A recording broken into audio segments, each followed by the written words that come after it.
काय नाही ते आईला पण मग एक प्रश्न आहे राव, तुम्हाला उपोषणाला बसायची वेळच नाही यायला पाहिजे. मोदी साहेब पवार साहेबाला तांब्या भरून पाणी देते.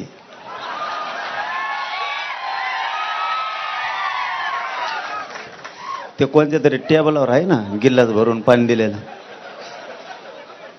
आणि मग मोदी साहेब जर एवढा जीवला तर तुम्ही उपोषणाला बसून कमून का हडकं मोडून घ्यायला लागले उगाच. पवार साहेबाला सांगा एक फोन फिरावं म्हणा तिकडं, काय जेवण कशाला ताण घ्यायचा उगाच, शेतकऱ्याचं तरी कल्याण होईल. त्यांचं तर चांगलं आहेच ना, तुमच्यावरती तरी कशाला ही उपोषणाची वेळ यायला पाहिजे. आणि माझं एक दुसरंही प्रामाणिक मत आहे, जर सरकार तुम्हाला बोलवत असलं तर तुम्ही चर्चा करून मार्ग काढावा. माझं प्रामाणिक मत सांगितलं मी तुम्हाला. नाही ऐकल्यावर बघू. सध्या जर मी चॅनलला पण बघितलं ते भरणे मामा म्हणलेत असं करूयात तसं करूयात, मला वाटतं विश्वास ठेवावा एकदा. आम्ही ठेवला होता. आयला तसं नाही रे, तुम्ही हसू नका रे, पोट्टे असे आहेत ना, मग तसा विश्वास नाही रे. एकदा त्यांची पहिली सुरुवात आहे. मग जर म्हणत असले तर एवढे बरं जाऊन द्या ना, काय त्याला. तर भरणे मामा भरणे मामावर विश्वास ठेवा एकदा. आता आणखीन महाजन साहेब येणार आहेत म्हणले आता, एकदा जाऊन द्या, ठेवा विश्वास. काय आमचं बरं चाललं हो, पण सध्या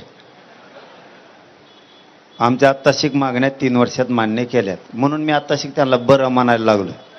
तरी त्यांना दाखवता आज जोडी तुक्का कळणू इकडे गेल्यावर. कारण आता सध्या JR काढणं चालू आहे शिक्षणाचे, मराठा आणि कुणबीचं मंत्रालयाचं काढणं चालू आहे. आता चांगलं काम करतात म्हणल्यावर चांगलं म्हणायचे मला सवय नसतं, नंतर लयत असतो मी घोडे. त्यामुळं खरंच सध्या काम करतात, त्याच्यामुळे मी काय सध्या बोला ना हवा त्यांना. परत तुम्ही म्हणता फुटला काय चाललंय. सध्या आपले विखे पाटील साहेब काम करतायत, ते JR काढायलेत. आमच्यामध्ये वरगडाला लाड भाऊ आलेत, प्रसाद लाड साहेब. त्याने आधी मला चांगले घोडे लावले, मी बी त्यांना रेटून लावले होते तेवढे. आता आम्ही पक्के मित्र झालो ह्या निमित्ताने. कमीत कमी आता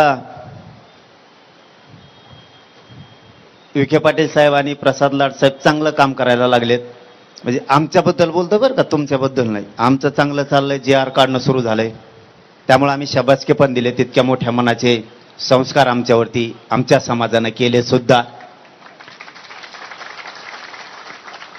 आणि राहिलेलेही कामं ते 22 तारखेपर्यंत करतोयत म्हणलेत. मग मला विश्वास थोडा पडला त्यांचा, म्हणून तुम्हाला बी ठेवा म्हणलो आल्या सरशी मी. म्हणजे आता आऊत हाणायला उभा राहिलो तर सगळंच आऊत हाणायला लागलो आपण. जर सरकार शेतकऱ्यांच्या बाजूनं तुमचा शब्द ऐकून जर पॉझिटिव्ह काही निर्णय घेणार असाल तर तुम्ही घ्यावं, चर्चेला जावं. उपोषण लय करू नका, लय बेकार आहे उपोषण. तुम्हाला काय सांगा भाऊ, तुम्हाला आता कळन. आता तुम्ही बसलात ना, तुम्ही 2-1 महिन्याने मला फोन केला करा, परदेशी केलता ना तसा 2-1 महिन्याने करा. तुम्ही म्हणते ना यायली उगच बसलोय, तिच्या यायला वैतागच झालं. कारण चांगल्याच चांगल्याच्या बरगाड्या मोडा त्यात भाऊ, लय बेकार आहे. मी आत्ता गाडीत गोळ्या घेतल्या बार्शीच्या पुढं आल्या, इतकी प्रचंड आग होती.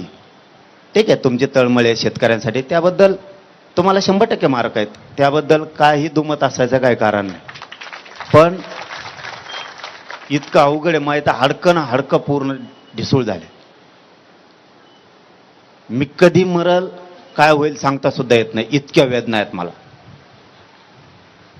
माझ्या शिरा सुद्धा हडकालच्या टाकल्या. सरकारी डॉक्टर हो किंवा माझा खाजगीतला हो, कोणालाही सलाईन लावण्यासाठी शिर लवकर सापडत नाही. एवढं जीवावर बेतण्याचा विषय उपोषण म्हणजे. कोणत्या क्षणाला किती मोठी आग पोटात व्हायली कधी सांगतात ना. मी हे तुम्ही उपोषणाला बसलात म्हणून सांगायला लागलो.